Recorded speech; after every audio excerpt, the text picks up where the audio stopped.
¿Qué tal? ¿Cómo estás?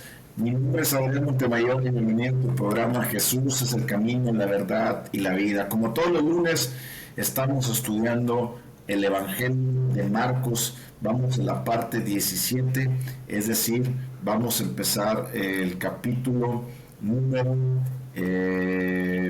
16. Es el último capítulo del libro de Marcos. Ya la próxima semana estaremos entrando con el estudio de otro nuevo libro. Pues bueno, ¿qué te parece si abres tu Biblia en Marcos capítulo 16, versículo 1? Y mientras vas por ella, te recuerdo, Dios quiere usarte tremendamente. Dios quiere que tengas una relación más profunda con Él.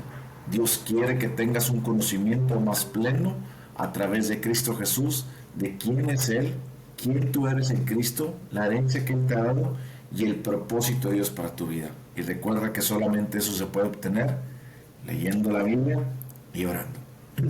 Vamos a orar, Padre, en el nombre de Cristo Jesús. Te damos gracias por la oportunidad que nos das de poder estar aquí este día para comprender, entender un poco mejor tu palabra y poder estudiarla para conocer un poco más de Cristo Jesús. Gracias porque tú eres tan bueno. Gracias por tu Hijo amado Jesucristo, que murió por nosotros en la cruz y resucitó y de no cuenta vendrá por nosotros. Y por eso estamos creyendo, por eso estamos ahorita teniendo este estudio para prepararnos para lo que tienes para nuestra vida. Espíritu Santo, este es tu estudio, guíanos, enséñanos, háblanos en el nombre de Cristo Jesús. Amén. Primero, Marcos capítulo 10, versículo 1. Ya Jesús, en el capítulo 15, Jesús había enfrentado los juicios que había tenido, los 4 juicios. El primer juicio fue con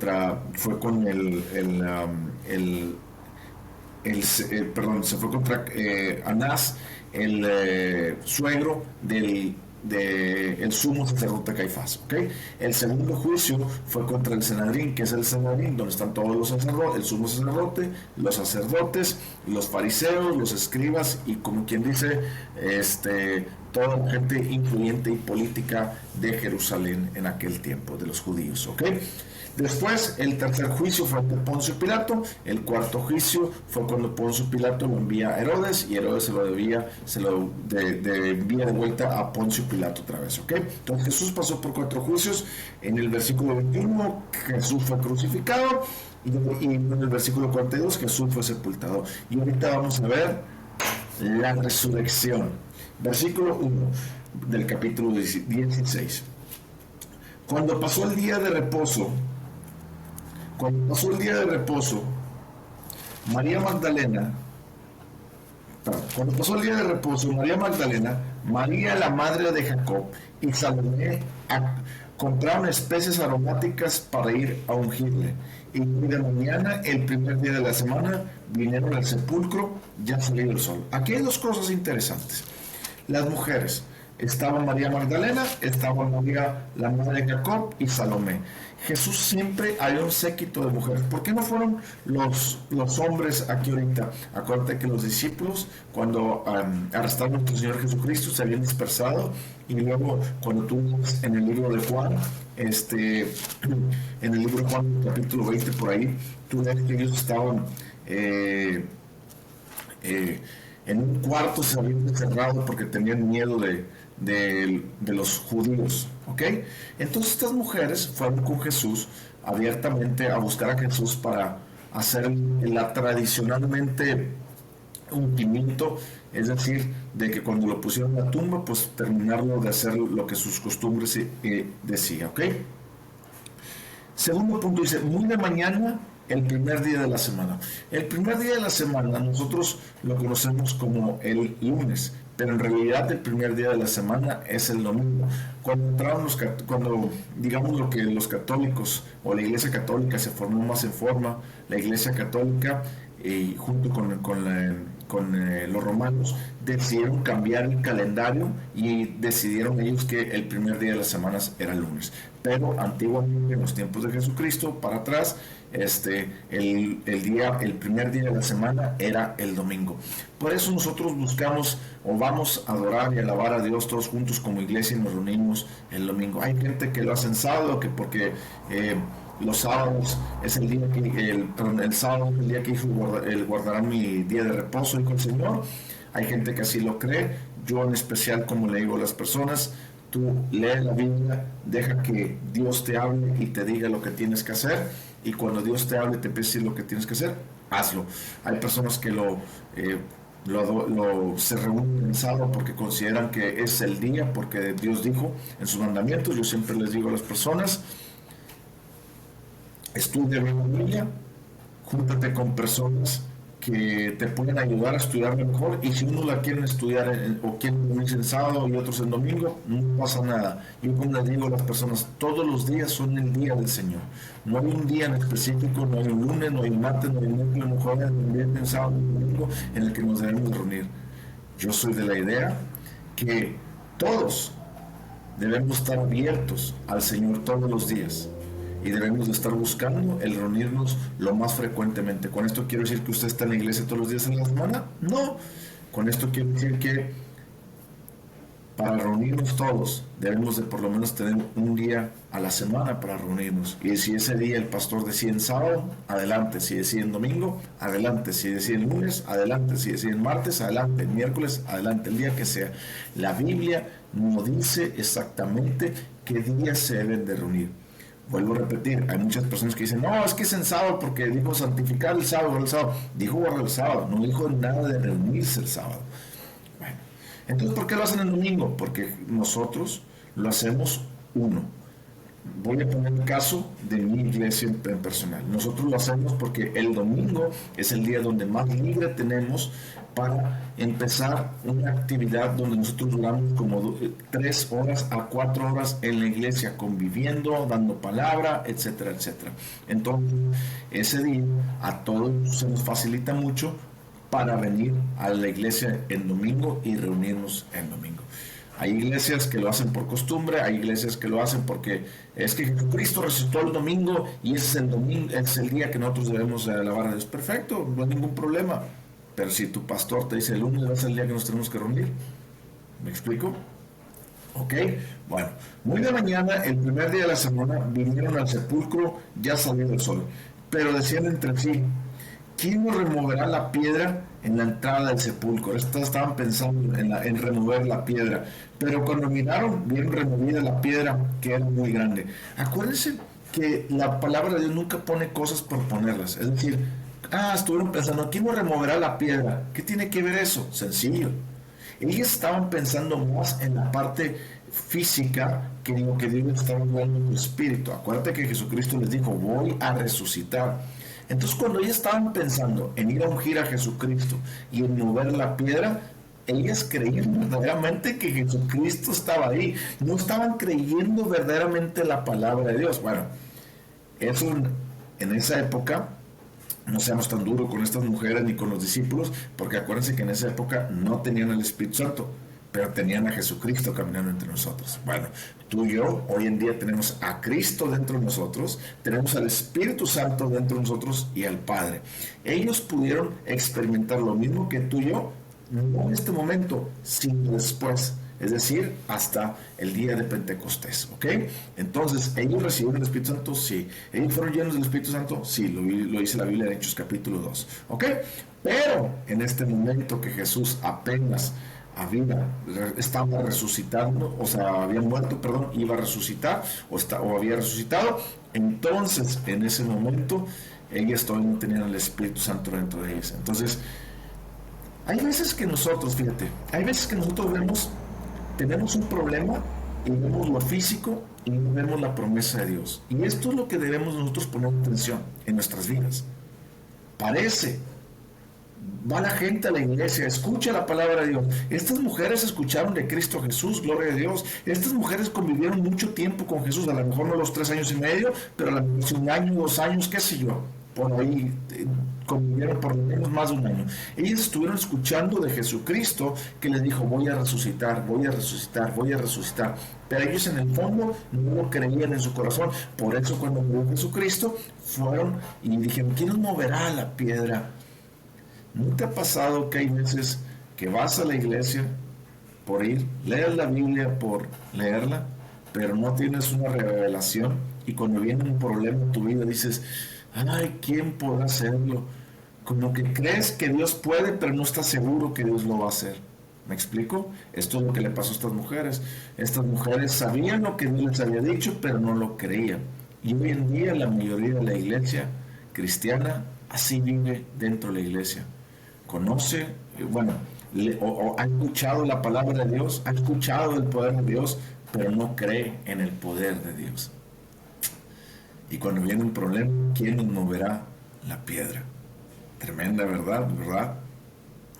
Versículo 4. Pero cuando miraron, vieron removida la piedra, que era muy grande.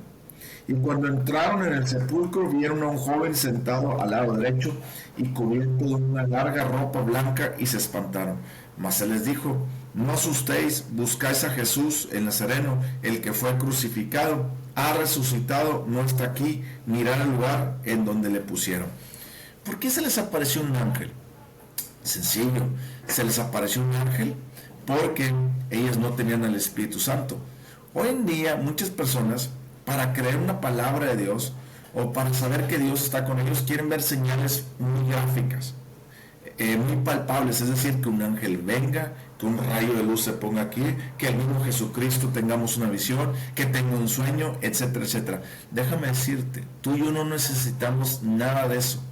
Tenemos la palabra de Dios, como dijo Pedro, la palabra profética más confiable, y tenemos al Espíritu Santo dentro de nosotros, que son las arras de nuestro matrimonio, que nos asegura que somos adoptados por Dios y que nos ha dado todas las cosas y que somos más que vencedores por medio de Cristo Jesús. ¿Qué significa eso? Significa que es sencillo, yo no tengo que esperar ninguna manifestación angelical ni celestial para creerle a Dios. Yo tengo que tener fe. ¿Qué es fe? Fe es creer que lo que la palabra dice es verdad y Dios lo va a hacer. Así es sencillo, ¿ok? ¿Cómo obtengo fe? La fe viene por el leer la palabra de Dios, dice Romanos 10:17.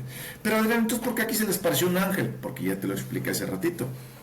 Ellas no tenían el Espíritu Santo en este momento, hasta Hechos capítulo 2, es decir, como hasta 30, 40 días después de este momento. Y como ellas no tenían el Espíritu Santo, que el día de hoy tú y yo sí lo tenemos, entonces Dios mandó un ángel para que ellas pudieran entender un poquito y recordar todo aquello que Jesucristo les había dicho. ¿A qué te suena eso? Déjame comentarte rápido. ¿No te suena a lo que dice Juan capítulo 16? Vamos a Juan capítulo 16 rapidito para que podamos ver lo que dice Juan capítulo 16, versículo 13, hablando del Espíritu Santo. Pero cuando venga el Espíritu de verdad, Él os guiará a toda la verdad, porque no hablará por su propia cuenta, sino que hablará todo lo que oyere y os hará saber todas las cosas que vendrán. Juan capítulo 14, también versículo 26. Mas el Consolador, el Espíritu Santo, a quien el Padre enviará en mi nombre, Él os enseñará todas las cosas y os recordará todo lo que yo os he dicho. Es decir, aquí el Espíritu Santo todavía no ha venido, por eso bajaron esos ángeles. Tú y yo hoy en día no tenemos que esperar ninguna señal, manifestación así angelical o celestial para creer la palabra de Dios. Tenemos al Espíritu Santo para recordarnos lo que dice la palabra de Dios. Pero para que el Espíritu Santo nos recuerde la palabra de Dios hay que leerla. Versículo 7. Pero id y decir a sus discípulos y a Pedro que Él va delante de vosotros a Galilea, y ahí le veréis como os dijo. Y ellos se fueron huyendo del sepulcro porque les había tomado temblor y espanto. Ni decían nada a nadie porque tenían miedo. Imagínate esa visión de haber visto ese ángel y de repente, ¿qué pasó? Como que resultó como que estaban sacadas de onda y fueron corriendo sin decir nada a nadie. Bueno, lo que quiero que entiendas, el versículo 6 son las noticias más hermosas. Jesús resucitó, no está aquí. Una vez una persona me dijo, Adrián, ¿cómo puedo saber que la resurrección de Jesucristo fue verdadera? Le dije, primero, tienes que saber que Jesucristo existió. Y todos los historiadores hablan de Jesucristo. Historiadores judíos, historiadores romanos, historiadores griegos historiadores cristianos, como Josefo, Plinio Menor y muchos otros más, hablan de la existencia de Jesús. Y esos historiadores, algunos son ateos, algunos son judíos y algunos son cristianos. Es decir, los ateos y los judíos no tienen por qué hablar de Jesucristo, pero lo pusieron en la historia porque fue realidad que él vivió. ¿Ok? Entonces, lo primero que tienes que entender es que Jesús existió. No hay historiador famoso, ateo o no ateo, que niegue la existencia de Jesús, porque hay mucha evidencia dentro de la historia. Ok. Segundo, dentro de esa evidencia dicen que Jesús fue crucificado. ¿Ok? Pero tercero, ¿cómo entonces compruebo que Jesús resucitó? ¿Cómo puedo saber? Si no tengo un examen clínico o algo del hospital que me diga. Y yo le dije, sencillo. Mira, vente otra vez a la historia, porque la historia es la que nos puede ayudar, la verdadera historia, no la historia falsa que han cambiado a través de los años, sino la verdadera historia. La verdadera historia nos dice que Jesucristo se le apareció más de 500 personas, y eso lo podemos encontrar en la Biblia, en 1 Corintios, te puedes ir al 1 Corintios, capítulo 15, te puedes ir al 1 Corintios, capítulo 15, versículo 3, dice, porque primeramente os he enseñado que asimismo recibí que Cristo murió por nuestros pecados conforme a las Escrituras, y que fue sepultado y que resucitó el tercer día conforme a las Escrituras, y que apareció a Cefas y después a los 12, después apareció a más de 500 hermanos. 1 Corintios capítulo 15 versículo 3 al 6. ¿Ok? Bueno, me dijo el ateo, Adrián, pero eso es lo que dice la Biblia. ¿Cómo creer que lo que la Biblia dice es verdad? Ok, aquí te estoy comprobando que la Biblia dice que a 500 personas se le apareció. Bueno, vete a la historia. Otra vez, la historia romana y los griegos y la historia te dice que persiguieron a las personas que se denominaban seguidores de Cristo y los mataron por afirmar que Jesús estaba vivo. Es decir, iban los soldados y le decían, ¿viste a Jesús vivo? Sí. ¿Tú crees que Jesús resucitó? Sí, porque lo vi. Entonces vente para acá porque te voy a matar. Y los mataron. La historia narra una cantidad, no solamente unos cuantos, sino una cantidad impresionante de personas que fueron ejecutadas, ya sea como puesta en el Coliseo Romano, donde los devoraban los leones, a niños, a familias enteras y mujeres y hombres, donde los ponían en un poste amarrados y los quemaban hasta que se murieran completamente, o los crucificaban o los mataban ahí. Ok, no solamente hombres, sino mujeres y niños. Y me decían, ¿y esto qué tiene que ver? Le dije, ¿tú estarías dispuesto a morir por algo que no fue verdad? Me dice, no. Ok, le dije, te voy a poner un ejemplo. Tú y yo estamos platicando ahorita, ¿verdad? Sí, ok, yo me voy. Y si viene una persona ahorita y te dice, oye, ¿viste a Adrián Montemayor? Si tú dices que sí, te voy a matar. Y si tú dices que no, te voy a dejar vivir. ¿Tú qué dirías? No, dijo, pues por salvarme digo que no. Ok, tú puedes decir que no.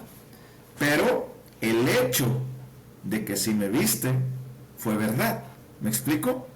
Por eso las personas estaban dispuestas a morir, porque vieron a Jesucristo. El hecho era verdad de que vieron a Jesucristo. ¿A quién se le ocurre vivir por una mentira y que te van a matar a ti, a tu esposa y a tus hijos por una mentira? A nadie. Bueno, ¿pasó con unos 3, 4, 5? No. Nos enseña la Biblia que pasó con muchos. Y no solamente la Biblia, la historia. Vete a la historia de Roma, vete a la historia de los griegos y te vas a dar cuenta que mataron a muchas personas, no solamente por ser seguidores de Cristo, sino por afirmar que Jesús era el Curios. ¿Qué significa el Curios? El Señor. Y que estaba vivo. Eso es contundencia. Entonces mi amigo ateo me dijo, ¿dónde puedo checar esto? Le dije, chécate la historia y vas a comprobar que había miles de personas, cientos de personas que mataron los romanos, hombres, niños, mujeres, ancianitos de todas las edades, en diferentes formas los mataron, no por ser cristianos, sino por confesar que habían visto a Cristo resucitado de los muertos. ¿Tú estarías dispuesto a morir por una mentira? ¿Que mataron a tu esposa, a tus hijos por una mentira? ¿Verdad que no?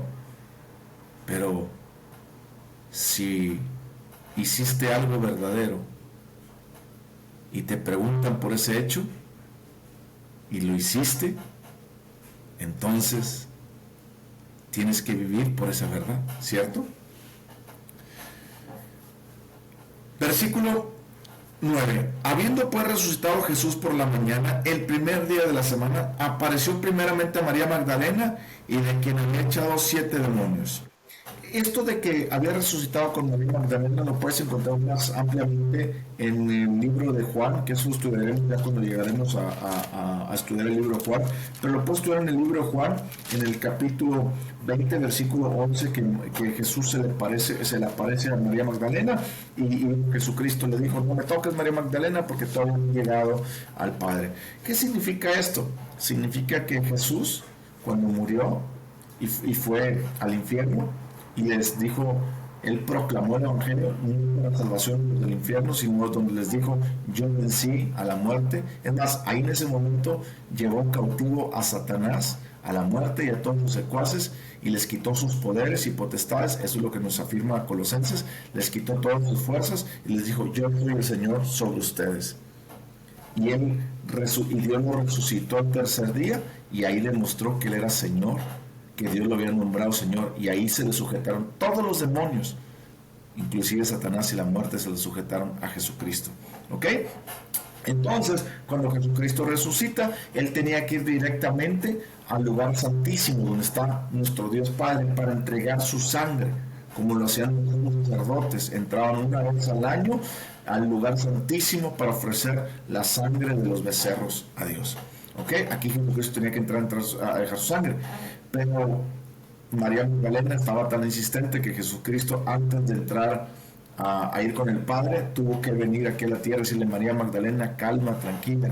Ahí lo pueden encontrar en Juan, que les dije ahorita el capítulo, ¿qué les dije? Capítulo 20, si no me equivoco, de Juan, versículo 11 en adelante. Entonces María Magdalena lo quería abrazar y Jesucristo dijo: no me abraces, porque tengo que ir primero a mi Padre. ¿Ok? Versículo 10. Yendo ella, lo hizo saber a los que habían estado con él, que estaban tristes y llorando.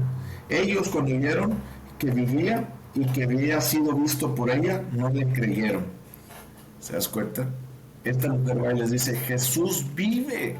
Y sus discípulos dijeron: no te creemos. No le creían. Los discípulos aún no creían lo que Jesucristo les había dicho, que él era el Cristo, que iba a padecer a causa de los líderes religiosos de esa época y de los romanos, y que él iba a morir, pero también iba a resucitar. Entonces, como ellos no habían creído todavía, fíjense lo que dice el versículo 12, pero después apareció en otra forma. ¿Qué significa en otra forma? Bueno, la Biblia nos dice que cuando cuando Jesús estuvo aquí en la tierra y se fue con Pedro, con Juan y con Jacobo a un monte, se transfiguró ahí estando con Elías y Moisés. Esa transfiguración era el cuerpo glorioso celestial que Jesús iba a tener después de resucitar. Es decir, nosotros aquí estamos en un cuerpo físico, tenemos un alma y somos espíritu. Es decir, el hombre es un ser tripartita. La Biblia lo dice en 1 Tesalonicenses 5:27, que somos un ser tripartita, somos espíritu, porque lo que estamos hechos semejanza a Dios es el espíritu. Poseemos un alma, que es el alma, la mente, las emociones y la voluntad, y vivimos en un cuerpo. La Biblia dice que este cuerpo corrupto aquí se va a quedar, porque fue formado la tierra de este planeta, ¿cierto? Cuando Dios nos formó. Y la Biblia dice que todo este planeta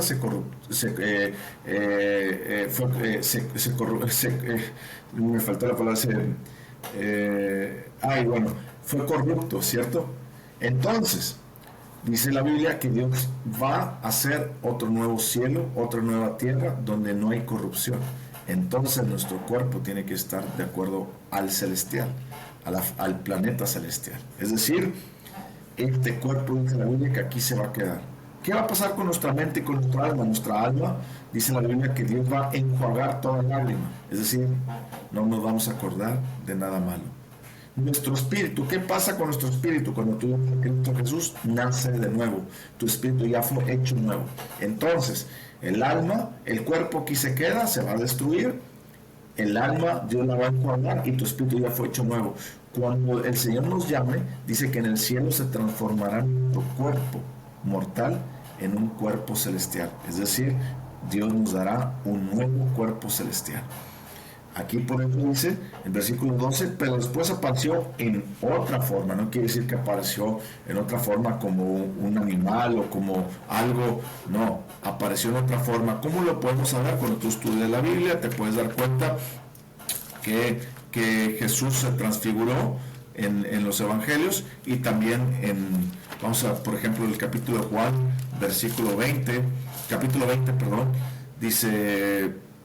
dice el capítulo 20, versículo 19, cuando llegó la noche de aquel mismo día, primero de la semana, estando las puertas cerradas en el lugar donde los discípulos estaban reunidos, por miedo de los judíos, Jesús vino y puesto en medio les dijo paz. Y cuando él hubo dicho esto, les mostró las manos y el costado, y los discípulos se regocijaron viendo al Señor. Entonces Jesús les dijo otra vez paz.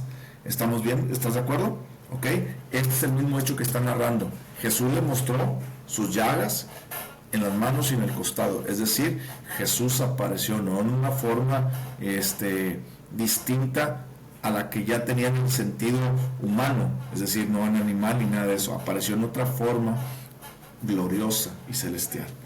Okay, esto lo digo porque han sacado unas doctrinas, de ahí sacan unas doctrinas, unos falsos personas que dicen que Dios se transfigura en animales y etcétera, como dice el hinduismo y todo ese tipo de cosas, pero bueno, es otra cosa diabólica. Ok, versículo 13. Ellos fueron y lo hicieron saber a los otros, y ni aun a ellos creyeron. ¿Te das cuenta que los apóstoles no creyeron? Hasta el Tomás le dijo, hasta que no metiera la mano, mi dedo en sus llagas y mi mano en su costado, no creeré. Y luego Jesucristo se les apareció otra vez y le dijo, Tomás, mete tu mano. Y le dijo, creo. Y le dijo Jesucristo, crees porque viste, pero bienaventurados son los que creen sin haber visto.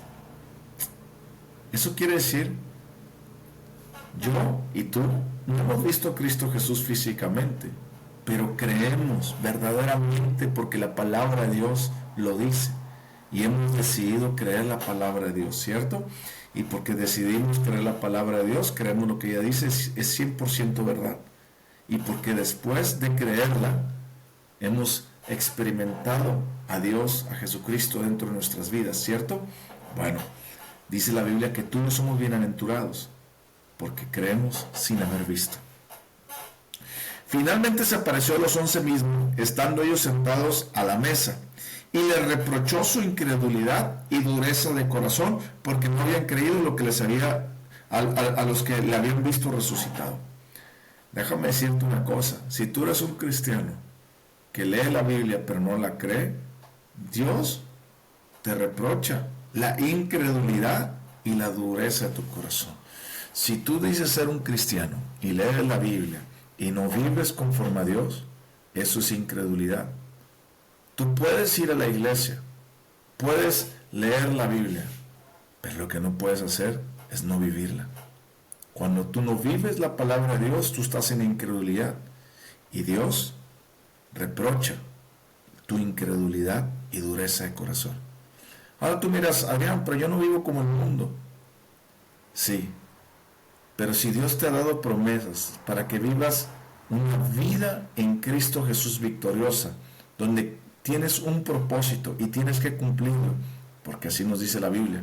Porque cuando Dios te ha dado la victoria sobre las enfermedades y sobre cualquier problema, porque así lo dice la Biblia, tú lo puedes encontrar en Romanos 8, 37, perdón, y lo puedes encontrar también en 1 Corintios capítulo 15, versículo 57, y 2 Corintios capítulo 2, versículo 14, que nos dice que somos más que vencedores en Cristo Jesús. Romanos 8:37, 1 Corintios 15:57 y 2 Corintios 2:14. ¿Ok?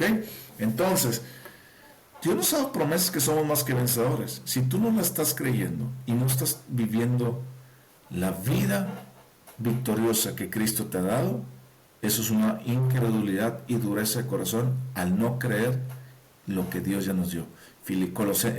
Efesios capítulo 1 versículo 3 dice que Dios ya nos bendijo en Cristo Jesús con toda bendición espiritual. ¿Ok? Versículo 15, y les dijo, id por todo el mundo y predicar el evangelio a toda criatura. Esto que le está diciendo, algunas personas dicen que solamente se los dijo a sus discípulos. No, esto nos lo dijo a todos. ¿Tú eres un discípulo de Jesús? Un discípulo de Jesús es aquella persona que ha reconocido que Jesús es Dios y lo ha invitado a su vida, no para vivir la vida que Él quiere, sino para vivir la vida que el Padre demanda, quitando mis sueños y mis anhelos para entregárselos a Él y poner los sueños y anhelos de Él. A veces las personas dicen, es que tengo un sueño. No, Señor, tengo un sueño de hacer esto en mi vida. Señores, muchas veces el sueño que tú tienes no es el sueño que Dios ha puesto en tu vida, el propósito de Dios. ¿Me explico? Tú tienes que buscar a Dios para encontrar el propósito de Dios para tu vida. Déjame decirte una gran verdad. La gran verdad es que el único propósito que tenemos es predicar el evangelio y hacer discípulos. Es el único propósito. El cómo es la forma como lo hacemos. Algunos lo hacen mediante el deporte, algunos lo hacen mediante esto, mediante aquello, algunos lo hacemos más específicamente en la iglesia, como en mi caso, que soy un maestro en la palabra de Dios, algunos los hacen en su trabajo, algunos lo hacen así, pero todos tenemos el trabajo de predicar la palabra de Dios y hacer discípulos. Pero para predicar la palabra de Dios, yo primero tengo que estudiarla, ¿ok? Para yo hacer discípulos, primero tengo que ser discípulo de alguien. Y eso es lo que falta hoy en la iglesia. Hoy en la iglesia muy pocas personas leen la palabra de Dios y quieren predicarla. Muy pocas personas son discípulos y quieren tener discípulos. Déjame decirte que hoy en día las iglesias hacen programas de discipulados. Yo les digo, no hagan programas de discipulados. No existe un programa de discipulado. El verdadero discipulado es aquel cuando se invita a personas a compartir la vida de un líder de Dios. Y cuando esas personas están aprendiendo a través de la vida de ese líder, están siendo discipuladas. Y cuando esas personas están siendo discipuladas a través del ejemplo y las enseñanzas que les ha dado ese líder, las personas están listas para ser discípulos. No es un proceso que cumplí ya y listo, un check, check, check. Es un proceso verdaderamente basado en un liderazgo genuino de conocer la palabra de Dios, conocer a Cristo, vivirla para yo discipular a otros, porque primero me discipulé. Los discípulos primero se discipularon en Cristo Jesús. Amén. Hay muchas personas que no pasan por ese proceso y por eso tienen ministerios fallidos, por eso es una carga el ministerio. Hay muchas personas que se quieren volver famosas como predicadores. Yo les digo, el objetivo no es volvernos famosos, el objetivo es volver famoso aquel. El objetivo es hacer con excelencia la razón de mi existencia, la cual es predicar la palabra de Dios o enseñarla y hacer discípulos. El cómo, eso es algo que usted mismo tiene que buscar con Jesucristo en oración, metiéndose todos los días y entendiendo mientras el Padre le va revelando su propósito, el cómo. Jesucristo les dijo, ir por todo el mundo y predicar el evangelio. El que creyere y fuera bautizado será salvo, mas el que no creyere será condenado. Primero, muchas personas quieren quieren ir al otro lado del mundo a predicar el evangelio, pero no son capaces de predicar el evangelio al vecino, al de al lado, etc. Primero hay que predicar en nuestro entorno, después a lo que sigue, y después a lo que sigue y a lo que sigue. Versículo 16, el que creyere y fuera bautizado será salvo, mas el que no creyere será condenado. Aquí muchas personas agarran una doctrina que si no eres bautizado no puedes ir al cielo o eres salvo. Fíjate lo que dice, el que creyere y fuera bautizado será salvo, mas el que no creyere será condenado. No dice que el que no creyere y no será bautizado. Eso quiere decir, ¿te acuerdas cuando Jesucristo estaba en la cruz, estaban dos ladrones? Uno se arrepintió de sus pecados y le dijo, quisiera estar donde tú vas a estar, y Jesucristo le dijo, desde hoy también te digo que estarás conmigo en el reino de los cielos. Es decir, ese ladrón no tuvo la oportunidad de bautizarse. Te voy a platicar rapidísimo un caso. Cuando yo me convertí a Cristo Jesús, me convertí y estaba en una prisión. En esa prisión que estaba no permitían bautizos. Yo ya tenía 2 años de haberme convertido y no era bautizado, no porque no quería, sino porque no se podía. Después de 2 años me cambian a otra prisión y hacen los bautizos a los 6 meses, me bautizo y listo, todo bien, perfecto. ¿Ok? He conocido personas que conocen de la palabra de Dios y se dicen ser cristianos, pero no son bautizados. Déjame decirles una cosa, es imposible moverte nomás dando un paso con el pie izquierdo y no dando un paso con el pie derecho, ¿cierto? Tienes que avanzar los 2 pasos. Bueno, el primer paso es creer, el segundo es bautizarte. Cuando tú verdaderamente has creído en Cristo Jesús, el segundo paso de obediencia es el bautismo. ¿El bautismo qué es? El bautismo no salva, el bautismo no salva. El bautismo lo que es un paso de fe, de obediencia, porque lo dice Romanos capítulo 10, versículo 8 al 11, que si creyeres con tu boca, que si confesares con tu boca que Jesús es el Señor y creyeres en tu corazón que Dios lo levantó a los muertos, serás salvo, porque con la boca se confiesa para salvación, más que con el corazón se cree para justicia. Es decir, la salvación viene cuando tú has creído verdaderamente. Y el bautismo se produce como un acto de fe, diciéndole a las personas, he muerto a mi vida antigua, donde me gustaba emborracharme, fornicar, adulterar, mentir, robar, lo que tú quieras, y he resucitado a una nueva persona en Cristo, que ya no quiero vivir bajo las pasiones que tenía, porque veía la vida de acuerdo a mi manera, en lugar de verla conforme a Dios. Versículo 17, y estas señales seguirán a los que creen. Fíjate, muchas personas te dicen, estas señales ya no existen porque se lo dijo a sus discípulos. No, dice, estas señales seguirán a los que creen. ¿Tú crees en Cristo Jesús? Yo sí creo. Dice, en mi nombre echarán fuera demonios. Gracias a Dios hemos podido echar una cantidad de demonios impresionante de personas en la vida de ellos, no porque uno quiera, sino porque la persona necesita de Dios y la persona quiere ser libre. Y cuando la persona quiere ser libre, dice, estas señales seguirán a los que creen en mi nombre. En el nombre de Jesús es poderoso y echa fuera todo demonio. No solamente eso, hablarán nuevas lenguas. Podemos hablar nuevas lenguas. Luego te explico lo que son las lenguas. Después, tomarán en las manos serpientes y bebieren cosas mortíferas, no les harán daño. Es decir, no habrá enfermedad, no habrá plaga, no habrá nada que nos haga daño. Pero Adrián, ¿por qué si tú me dices eso, por qué los cristianos se enferman y mueren? Es otro tema que te lo puedo decir con mucho gusto después, pero déjame decirte en realidad, ni Satanás con toda su enfermedad, ni con todos sus problemas, nos puede tocar a menos que yo le abra la puerta y caiga en incredulidad y le crea. Pero si yo me resisto, la Biblia dice en Santiago 4, 7, humillados pues a Dios y resistir, humillados bajo la poderosa mano de Dios, que Él nos enaltecerá cuando fueran tiempo. Resistir al diablo y éste huirá de vosotros. Entonces, si yo resisto al diablo, a la enfermedad que él quiere poner, porque no viene de Dios la enfermedad, porque Dios y la enfermedad no tienen nada que ver, porque por su llaga fuimos sanados, entonces resistimos. ¿Te das cuenta?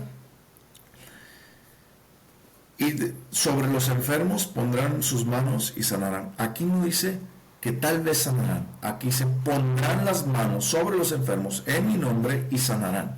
Es decir, nos está afirmando.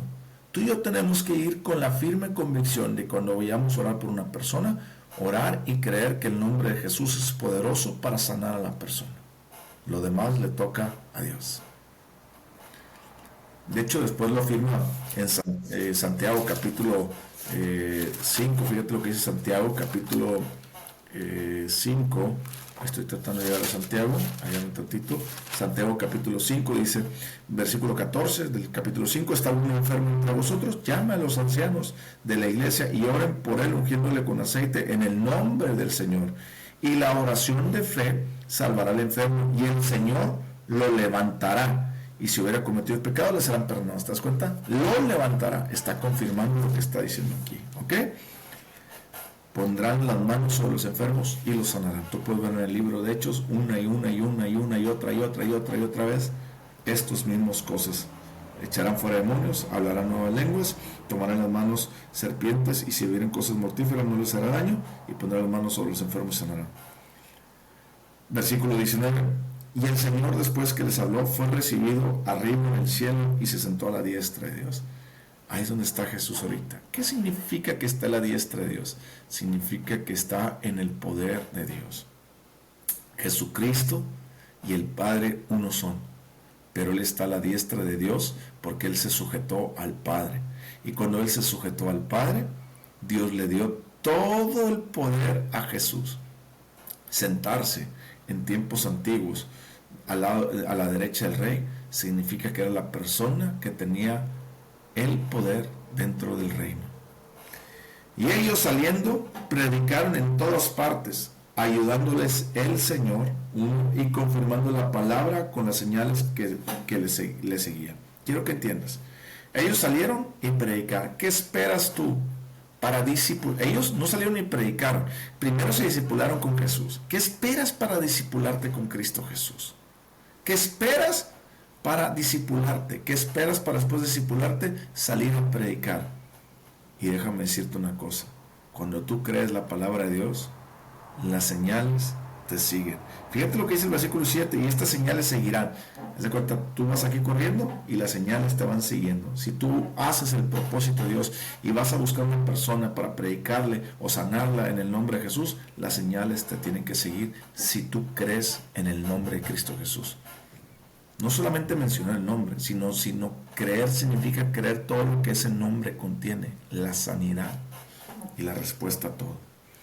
Amén, gracias Padre. Versículo 20 otra vez, y ellos saliendo predicaron en todas partes, ayudándoles el Señor. Acuérdate que dice Juan capítulo 14, versículo 14, 12. De cierto os digo que el que cree en mí, las obras que yo hago, Él las hará también, y aún mayores, porque yo voy al Padre. Y todo lo que pidieras al Padre en mi nombre, lo haré. O sea, Jesucristo lo hará para que el Padre sea glorificado en el Hijo. Y si algo pidieras en mi nombre, yo lo haré.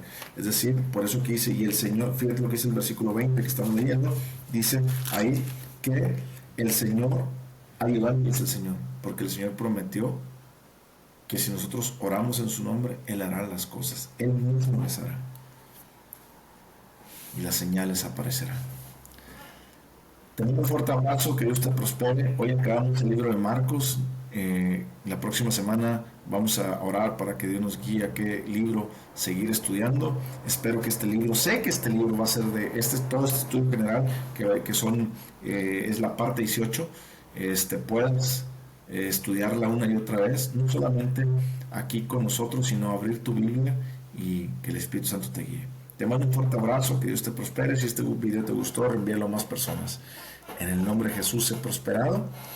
Padre, te damos gracias por ser tan bueno y enseñarnos tu palabra. Oro para que miles y cientos de personas vean este video, para que salgan a hacer con excelencia la razón de su existencia, para que muchas personas se discipulen y salgan a predicar y a ser discípulos para cumplir la gran comisión con excelencia. En el nombre de Cristo Jesús. Amén.